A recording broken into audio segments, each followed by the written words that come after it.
अगर मैं आपसे पूछूं कि एक बच्चे की बुद्धि, व्यक्तित्व और सफलता का सबसे बड़ा आधार क्या है, वंशानुक्रम या वातावरण, आपका उत्तर क्या होगा? आज की क्लास के अंत तक इस बहस का पूरा जवाब आपको मिल जाएगा। नमस्कार साथियों, स्वागत है आप सभी का आपके अपने चैनल कॉम्प्लेक्स वार स्टडी हब पे। क्या आपने कभी सोचा है कि एक ही परिवार के दो बच्चे अलग अलग स्वभाव, बुद्धि और व्यवहार वाले क्यों होते हैं? क्या बच्चे की सफलता उसके वंशानुक्रम पर निर्भर करती है या उसके वातावरण पर? क्या एक साधारण परिवार का बच्चा भी सही वातावरण पाकर असाधारण सफलता प्राप्त कर सकता है? C TET, UP TET, super TET, D triple S P, KBS, NBS तथा सभी शिक्षक भर्ती परीक्षाओं में वंशानुक्रम तथा वातावरण से हर वर्ष महत्वपूर्ण प्रश्न पूछे जाते हैं। आज की इस क्लास में हम जानेंगे वंशानुक्रम क्या है, वातावरण क्या है, बाल विकास में दोनों की भूमिका क्या है, प्रमुख मनोवैज्ञानिकों के विचार, परीक्षा में बार बार पूछे जाने वाले एमसीक्यू और सबसे महत्वपूर्ण बात, इस अध्याय से जुड़े ऐसे सभी प्रश्न करेंगे जो आपकी परीक्षा में सीधे पूछे जा सकते हैं। इसलिए वीडियो को अंत तक जरूर देखें क्योंकि आखिरी में महत्वपूर्ण एमसीक्यू भी कराया जाएगा। तो चलिए शुरू करते हैं आज की बेहतरीन क्लास वंशानुक्रम तथा वातावरण। साथियों, बात करें वंशानुक्रम की तो वंशानुक्रम की समानताओं एवं विभिन्नताओं की उपस्थिति का प्रारंभिक आभास ग्रीस देश के दार्शनिक पाइथागोरस और अरस्तु के विचारों में मिलता है। लेकिन 1865 में यूरोप के ऑस्ट्रिया देश के ब्रून नामक शहर के प्रमुख पादरी ग्रेगर जॉन मेंटल वंशानुगति के मूल नियम बनाकर आधुनिक आनुवंशिकी की नींव डाली थी। ग्रेगर जॉन मेंटल ने आनुवंशिकी की जंतु सिद्धांत की खोज के लिए उड़ान मटर, जिसका जंतु वैज्ञानिक नाम पाइसम सैटाइवम को चुना। उनके आनुवंशिकी सिद्धांत 1866 में annual proceeding of natural history society या ब्रून में छपी। लेकिन प्रारंभ में साथियों वैज्ञानिकों का ध्यान नहीं गया। 34 वर्षों बाद ह्यूगो डी ब्रिज जो कि हॉलैंड के थे और वहीं कार्ल कोरेंस जो कि जर्मनी के थे, इनके प्रयासों से ग्रेगर जॉन मेंटल के वंशानुगत सिद्धांत को मान्यता मिली और ग्रेगर जॉन मेंटल को वंशानुगत नियम का जनक माना जाता है। आनुवंशिकता से क्या तात्पर्य है? अगर आपसे कोई पूछे कि आनुवंशिकता से क्या तात्पर्य है तो आपका जवाब होना चाहिए शारीरिक एवं मानसिक गुणों के संचरण से होता है।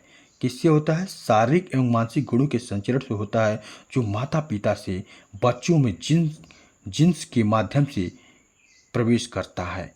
वातावरण से क्या तात्पर्य है? वातावरण के लिए पर्यावरण शब्द का प्रयोग किया जाता है। पर्यावरण दो शब्दों से मिलकर बना है, एक परि प्लस आवरण। परि का अर्थ है चारों ओर, आवरण का अर्थ है ढकने वाला। इस प्रकार पर्यावरण या वातावरण का अर्थ है जो चारों ओर से ढके। दूसरे शब्दों में वातावरण से तात्पर्य सभी तरह की उत्तेजनाओं से होता है जो गर्भाधारण से मृत्यु तक उसे प्रभावित करती हैं। कोई भी उद्दीपन या घटना व्यक्ति के मनोवैज्ञानिक वातावरण में तभी सम्मिलित मानी जाती है जब वह व्यक्ति को प्रभावित करे।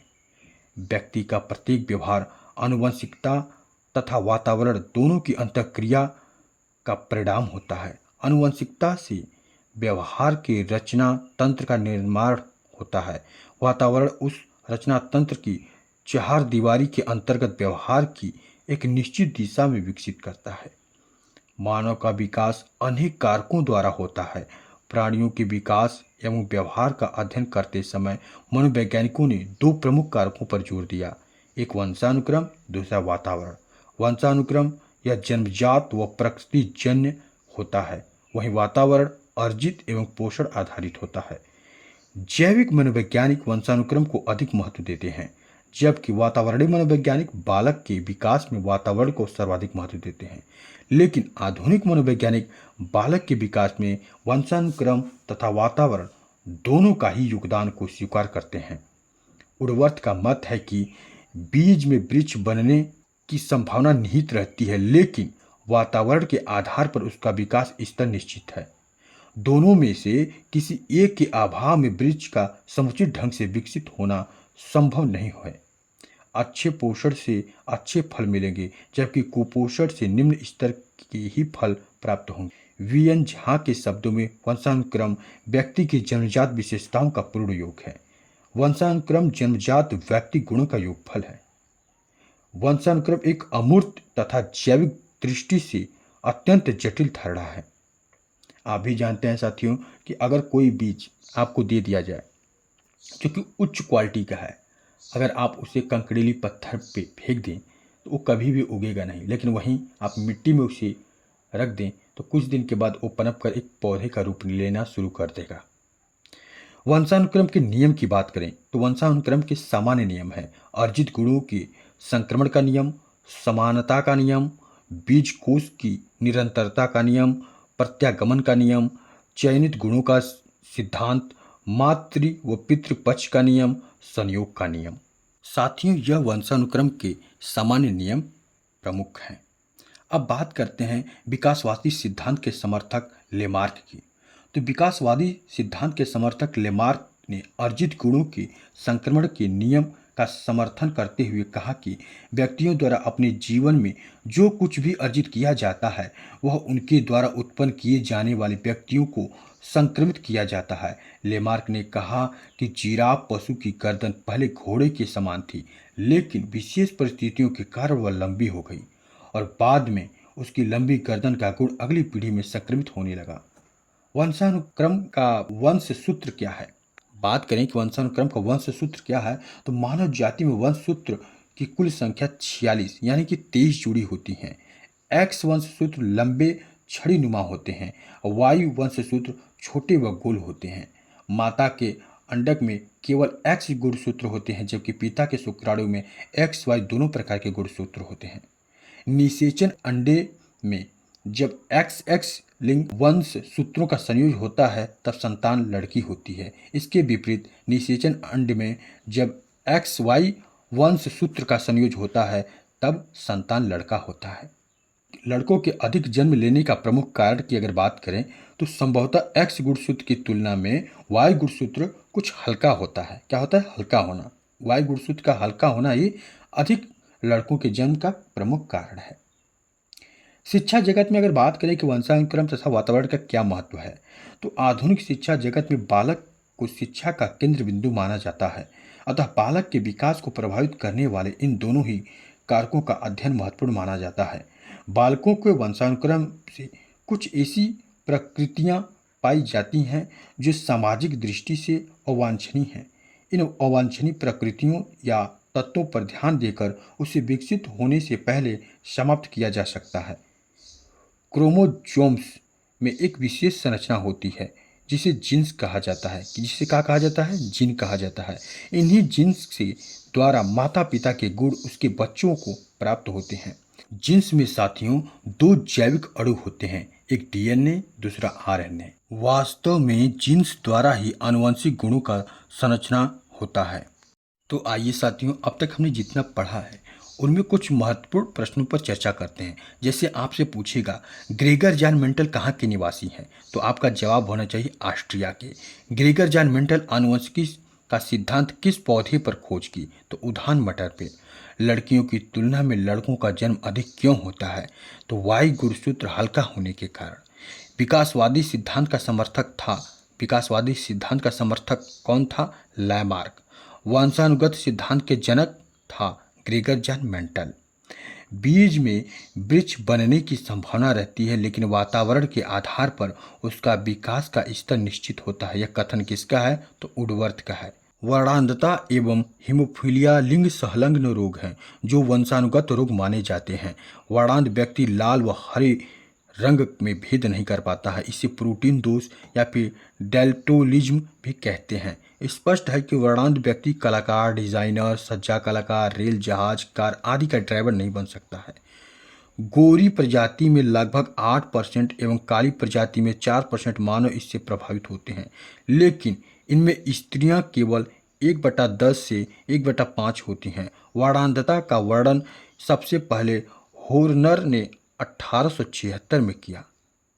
हीमोफीलिया की बात करें साथियों, तो यह भी मनुष्य का एक लिंग संलग्न रोग है जो वंशानुगत है। यह एक व्यक्ति में चोट पर औसतन 2 से 8 मिनट में रुधिर का थक्का जम जाता है, जिससे रुधिर का बहना बंद हो जाता है। हीमोफीलिया के रोगियों में कुछ प्रोटीन्स की कमी के कारण थक्का नहीं जमता और रुधिर बहता रहता है, बराबर क्या करता है, बहता रहता है। इसीलिए इसे रक्त स्रावण रोग भी कहते हैं। शीघ्र उपचार न होने के कारण रोगी मर भी सकता है। हेल्डन इस रोग का विस्तृत वर्णन किया। हेल्डन ने इस रोग का विस्तृत वर्णन किया। इसका प्रारंभ महारानी विक्टोरिया से हुआ। महारानी के माता पिता में हीमोफीलिया का जीन नहीं था, लेकिन महारानी की संतान में कुछ में यह रोग हुआ।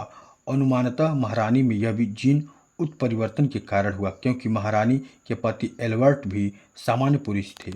तो साथियों, अब बारी है इस टॉपिक से जुड़े उन महत्वपूर्ण प्रश्नों की जिस पर हम चर्चा करेंगे अब तक आपने कितना सीखा है। तो चलिए देखते हैं जो एग्जाम में सीधे पूछे जा सकते हैं। पहला प्रश्न है आपका, वंशानुक्रम माता पिता से संतान को प्राप्त होने वाले गुणों का नाम है। यह परिभाषा किसने दी है? रुथ बेनेडिक्ट, डार्विन, मेंटल या फिर कोई नहीं। तो इसका सही जवाब होगा रुथ बेनेडिक्ट। नेक्स्ट, वंश परंपरा के प्रमुख वाहक होते हैं। वंश परंपरा के प्रमुख वाहक कौन होते हैं? गुण होता है, पितृक होता है या कोई नहीं। तो इसका सही ऑप्शन होगा पितृक, क्योंकि आप जानते हैं माता में X गुणसूत्र होते हैं जबकि पिता में X और Y दोनों गुणसूत्र होते हैं। तो इसीलिए पिता जो है पिता से ही डिसाइड होता है कि लड़का होगा या लड़की होगा। इसीलिए वंश परंपरा का मुख्य वाहक कौन होता है? पिता होता है। नेक्स्ट, आनुवंशिकता के निम्नलिखित नियमों में कौन सम्मिलित नहीं है? प्रत्यागमन का नियम, समानता का नियम, अभ्यास का नियम, संयोग का नियम। तो इसका सही ऑप्शन होगा अभ्यास का नियम। क्या होगा? अभ्यास का नियम। नेक्स्ट, कौन सा रोग वंशानुगत है? अभी अभी हमने बात की है। वर्णांधता, हीमोफीलिया, ये दोनों या फिर दोनों नहीं। तो वर्णांधता और हीमोफीलिया दोनों ही वंशानुगत रोग हैं। इसका ऑप्शन नंबर सी सही होगा। नेक्स्ट, बालकों में वंशानुक्रम के कारण पाया जाता है। बालकों में वंशानुक्रम के कारण क्या पाया जाता है? शारीरिक भिन्नता पाई जाती है, शैक्षिक भिन्नता पाई जाती है, आचरण का भिन्नता पाया जाता है या कोई नहीं।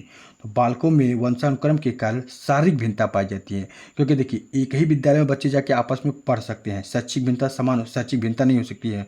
दोनों हो सकता है IAS बन जाए, दोनों हो सकता है टीचर बन जाए, लेकिन शारीरिक भिन्नता दोनों की अलग अलग होगी। आचरण भी समान हो सकता है। नेक्स्ट क्वेश्चन, वातावरण के अंतर्गत निम्न में से कौन सी परिस्थिति आती है? वातावरण, बाह्य वातावरण के अंतर्गत निम्न में से कौन सी परिस्थिति आती है? सामाजिक, सांस्कृतिक, भौतिक, उपयुक्त सभी।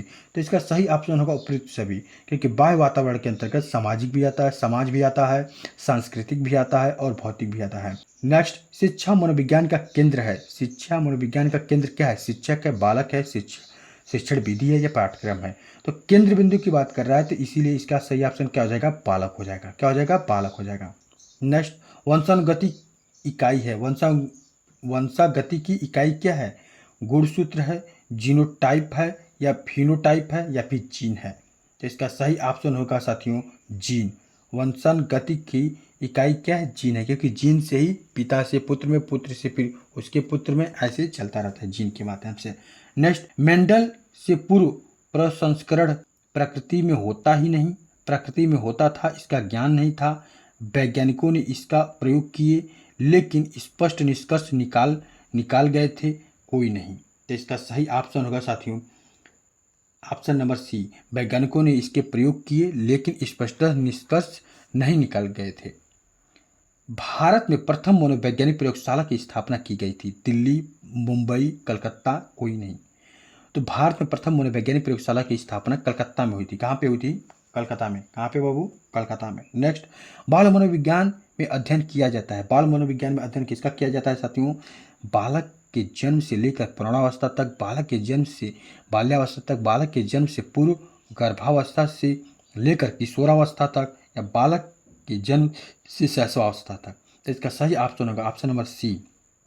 बाल मनोविज्ञान में अध्ययन किया जाता है बालक के जन्म के पूर्व गर्भावस्था से लेकर किशोरावस्था तक। नेक्स्ट, ग्रेगर जॉन मेंडल किसके लिए प्रसिद्ध हैं? पेनिसिलिन की खोज के लिए, उत्परिवर्तन के लिए, जीन की खोज के लिए, आनुवंशिकता की खोज के लिए। तो इसका सही ऑप्शन होगा आनुवांशिकी के लिए। ग्रेगर जॉन मेंडल किसके लिए प्रसिद्ध है? आनुवांशिकी के लिए। हीमोफीलिया रोग की प्रथम पहचान हुई थी। हीमोफीलिया रोगी की प्रथम पहचान हुई थी एलिजाबेथ प्रथम, एलिजाबेथ द्वितीय, महारानी विक्टोरिया या फिर क्यूरी में। इसका सही ऑप्शन होगा में महारानी विक्टोरिया, ऑप्शन नंबर सी। वर्णांधता का सबसे पहले उल्लेख किस सन में हुआ था? वर्णांधता का सबसे पहले उल्लेख किस सन में हुआ था? तो इसका सही ऑप्शन क्या होगा साथियों? 1918, 1818, 1876 और 1796। तो इसका सही ऑप्शन होगा साथियों 1876। नेक्स्ट, वर्णांधता रोगी किस रंग में अंतर नहीं कर पाता है? लाल पीला, हरा पीला, लाल हरा, कोई नहीं। तो लाल हरा क्या होगा? लाल हरा। नेक्स्ट, पाइसम पाइसम सैटाइवम किसका वैज्ञानिक नाम है? चना का, गेहूं का, उद्यान मटर का या फिर सरसों का? तो इसका सही ऑप्शन होगा साथियों उद्यान मटर का। वंशागत है अर्जित, जन्मजात, अधिगम, क्रियाशीलता। तो वंशागत क्या है साथियों? जन्मजात है। क्या है? जन्मजात। नेक्स्ट, विकासवादी सिद्धांत का समर्थन था मेंटल, थॉर्नडाइक, रास या फिर लैमार्क? तो इसका सही ऑप्शन होगा साथियों लैमार्क। क्या? लैमार्क। लैमार्क जो है विकासवादी सिद्धांत का समर्थक था। नेक्स्ट, बालक के विकास के लिए आवश्यक है वातावरण, वंशानुगत, प्रेरणा, सभी। तो इसका सही ऑप्शन होगा साथियों ये सभी, वातावरण भी, वंशानुगत भी और प्रेरणा भी। नेक्स्ट, संतान को पिता से कितने जीन प्राप्त होते हैं? संतान को पिता से कितने जीन प्राप्त होते हैं? 75%, 50%, 25%, 40%। तो इसका सही ऑप्शन होगा साथियों 50%। वंशानुगत रोग माने जाते हैं वर्णांधता, हीमोफीलिया, दोनों, कोई नहीं। तो दोनों क्या उपयुक्त थे? मटर के पौधों में प्राकृतिक रूप से स्वपरागण ही होता है। मटर के पौधों में केवल 2 गुणसूत्र होते हैं। कुत्तों के वंशावली का रिकॉर्ड उपलब्ध नहीं है, कोई नहीं। तो इसका सही ऑप्शन होगा मटर के पौधों में प्राकृतिक रूप से स्वपरागण ही होता है। नेक्स्ट, वर्णांध व्यक्ति लाल व हरा रंग में भेद नहीं कर सकता है, इसे कौन सा दोष कहा जाता है? प्रोटीन दोष, वसा दोष, अम्लीय दोष, कोई नहीं। तो साथियों इसे प्रोटीन दोष कहा जाता है। क्या कहा जाता है? प्रोटीन दोष कहा जाता है। वर्णांध व्यक्ति नहीं बन सकता है कलाकार, अध्यापक, छात्र, संगीत। तो देखिए साथियों वर्णांध व्यक्ति क्या है? लाल और हरा रंग पहचान नहीं सकता है।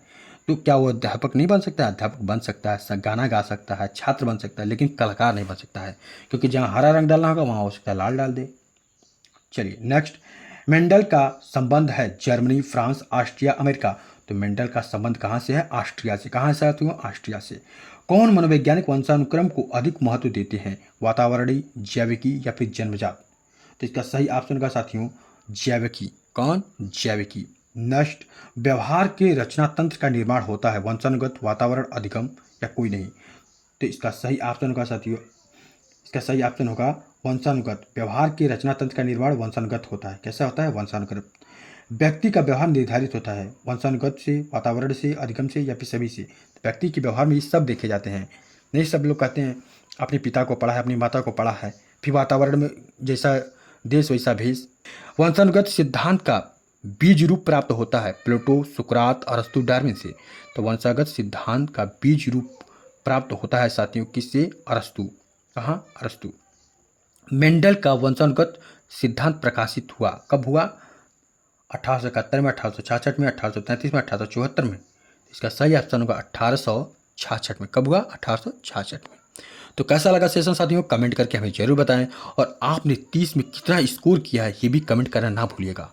और सेशन पसंद आया हो तो इसे लाइक शेयर करना ना भूलिएगा, और आपकी एक लाइक से हमें प्रेरणा मिलती है ऐसे ही बेहतरीन क्लास लाने के लिए।